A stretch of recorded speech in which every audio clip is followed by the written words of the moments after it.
السلام علیکم ورحمۃ اللہ وبرکاتہ۔ نحمدہ ونصلی علی رسولہ الکریم، اما بعد۔ اسٹیج پہ تشریف فرما معززین اور حاضرین کرام،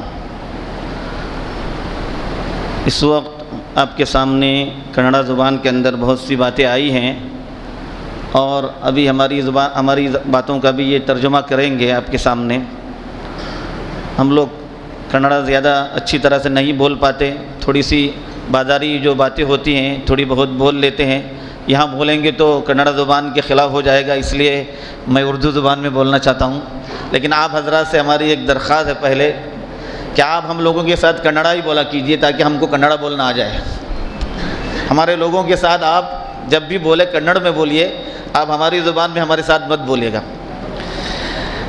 اللہ تعالیٰ جو ہم سبوں کا خالق و مالک ہے، جس نے اس دنیا کو بنایا، انسانوں کو پیدا کیا، آسمان کو بنایا، زمین کو بنایا، زمین کے اندر جتنی چیزیں ہیں، آسمان کے اندر جتنے ستارے سیارے ہیں، ان سب کا پیدا کرنے والا اللہ ہم سے کہہ رہا ہے، یا ایھا الناس انا خلقناکم من ذکر و انثی وجعلناکم شعوبا وقبائل لتعارفوا ان اکرمکم عند اللہ اتقاکم۔ اے لوگو، ہم نے تم کو ایک مرد اور ایک عورت سے بنایا۔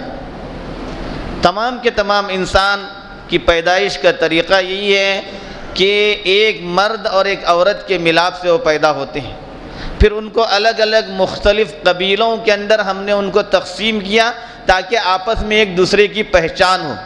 لیکن تم میں سب سے اچھا آدمی وہ ہے جو اس دنیا کے پیدا کرنے والے اور ہم سبوں کو پیدا کرنے والے اللہ کو جان کر کے اور اس کی مان کر کے زندگی گزارے، وہ تم میں سب سے باعزت آدمی ہے۔ اللہ نے آدم علیہ السلام کو پیدا کیا، سب سے پہلے انسان دنیا کے اندر آدم علیہ السلام ہے۔ پھر ان سے انسانوں کو اللہ نے پیدا کیا، ان کی بیوی حضرت حوا کو اللہ نے پیدا کیا، پھر اس کے بعد تمام انسان دنیا کے اندر آئے۔ ہم سے پہلے گزرے ہوئے انسان، ہمارے بعد آنے والے انسان، ہم سبوں کے والد جو ہے آدم ہیں۔ آپ کے بھی والد، ہمارے بھی والد آدم ہیں۔ آپ کی بھی ماں، ہماری بھی ماں حضرت حوا علیہ السلام ہے۔ تو اللہ نے جب ایک انسان کے ملاپ سے ہم سبوں کو دنیا میں پیدا کیا، ہم آپس میں ایک ہی تھے۔ اپنی پہچان کے لیے کہ مجھے تم پہچانو، اس کو بتانے کے لیے اللہ نے دنیا کے اندر بہت سے میسنجر، بہت سے رسول دنیا میں بھیجے۔ سب سے آخری میسنجر، سب سے لاسٹ پیغمبر جو آئے وہ ہمارے نبی محمد صلی اللہ علیہ وآلہ وسلم ہیں۔ تمام نبی جو دنیا کے اندر آئے، سبوں کی تعلیم یہ تھی کہ دنیا کے اندر اللہ کو پہچان کر کے زندگی گزارو، اس کی مان کر کے زندگی گزارو، آپس میں محبت کے ساتھ زندگی گزارو، ایک دوسرے کو تکلیف نہ دو، جھوٹ نہ بولو، لڑائی جھگڑا نہ کرو، امن و امان کے ساتھ رہو، سب کے حقوق ادا کرتے ہوئے زندگی گزارو۔ یہ سب باتیں ایسی ہیں جو تمام کے تمام ادیان کے اندر، تمام کے تمام مذاہب کے اندر ہمیں ملتی ہے۔ ہم اس ملک کے اندر رہتے ہیں، ہمارا ملک ہندوستان، دنیا کے اندر یہ ایک واحد ملک ایسا ہے جہاں پر مختلف زبانوں کے بولنے والے، مختلف مذاہب پر عمل کرنے والے، مختلف کلچر والے سب ساتھ میں زندگی گزارتے ہیں۔ آج سے نہیں بلکہ صدیوں سے ہم یہاں پر زندگی گزارتے آ رہے ہیں، آپس میں ایک دوسرے کے ساتھ محبت کے ساتھ زندگی گزارتے آ رہے ہیں، کسی کو کسی سے نفرت نہیں ہے۔ ہمارے اندر آپس میں ملاپ ہے، ہم آپس میں ملے ہوئے ہیں، قریب ہیں۔ کچھ غلط قسم کے لوگ جو ہم کو آپس میں محبت کے ساتھ رہنا نہیں دیتے، ہمارے اندر اختلاف پیدا کرنا چاہتے ہیں، ہم کو دور کرنا چاہتے ہیں، ہمیں ان کو جاننے کی ضرورت ہے۔ ہم مسجد کے اندر آپ کو بلائے، مقصد یہی ہے کہ ہم اپنے متعلق آپ کو بتائیں کہ ہم کس طرح سے زندگی گزارتے ہیں، ہمارا مقصد کیا ہے، ہم آپس میں قریب میں رہے، ساتھ میں رہے، مل کر رہے۔ یہ اس طرح سے ہم رہیں گے تو ہندوستان ایک ایسی قوت بن جائے گا، دنیا کے اندر اس قوت کا کوئی مقابلہ نہیں کر سکتا۔ ہمیں آپس میں اگر تقسیم کر دیا جائے گا، الگ الگ کر دیا جائے گا، تو پھر ہماری قوت جو ہے کمزور ہو جائے گی۔ جو لوگ اس طرح کی کوششیں کرتے ہیں وہ ہندوستان کے لیے، ہمارے ملک کے لیے اچھا نہیں کر رہے ہیں۔ وہ ہمارے ملک کے ساتھ گویا کہ اپنے عمل کے ذریعے، اپنے فعل کے ذریعے ہندوستان کی قوت کو، ہندوستان کی طاقت کو وہ ختم کرنا چاہ رہے ہیں۔ ہمیں ان لوگوں کو جاننا چاہیے، ہم آپس میں ایک دوسرے کے ساتھ جس طرح سے صدیوں سے محبت سے رہتے آ رہے ہیں، ہم رہتے آئیں گے، اور اس ملک کو ترقی پر پہنچانے کے لیے ہم سبوں کا اس میں حصہ جیسے پہلے تھا آج بھی رہے گا، اور آئندہ بھی ہمارا جو ہے اس میں جو ہے ترقی میں ہمارا حصہ رہنا چاہیے۔ ہم اس سے بالکل پیچھے نہیں ہٹنا چاہیے۔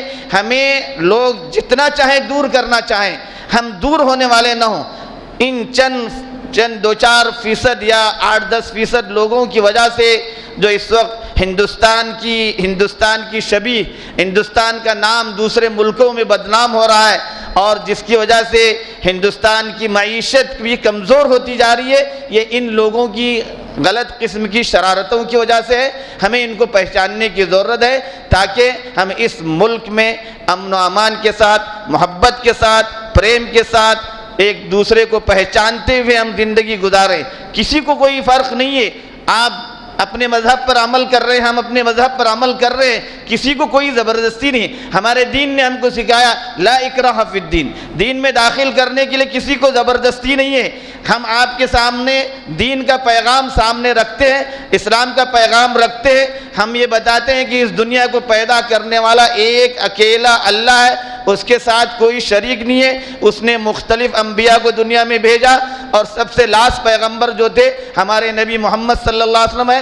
ان کے طریقے کے مطابق جو چلے گا، ان کی باتوں کے مطابق جو چلے گا، اس دنیا سے جانے کے بعد اللہ تعالیٰ اس کو جنت میں جگہ دیں گے، اس کے لیے بہت سے انعامات ہوں گے، بہت سی نعمتیں اس کو ملیں گی۔ لیکن جو اس کو نہیں مانے گا، اس کے ساتھ اللہ جو معاملہ کرنے والا ہے وہ اللہ بہتر جانتا ہے۔ جس کو اللہ نے اپنی کتاب، اپنے کلام قرآن پاک میں صاف طور پر بیان کیا ہے، یہ قرآن پاک صرف مسلمانوں کی کتاب نہیں ہے، یہ قرآن پاک اللہ کی کتاب ہے۔ اللہ نے تمام کے تمام انسانوں کے لیے اس کتاب کو دنیا کے اندر نازل کیا ہے۔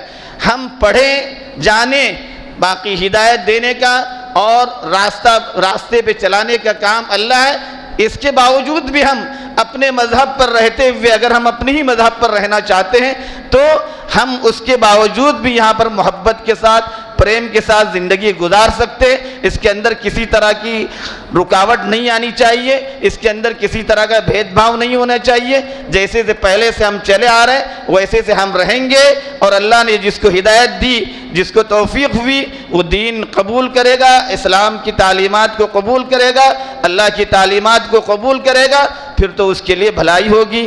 اللہ تعالیٰ ہم سبوں کو یہاں پر مل بیٹھنے کو قبول کرے، اور ہمارے اس پروگرام کے ذریعے اللہ تعالیٰ خیر کو وجود میں لائے۔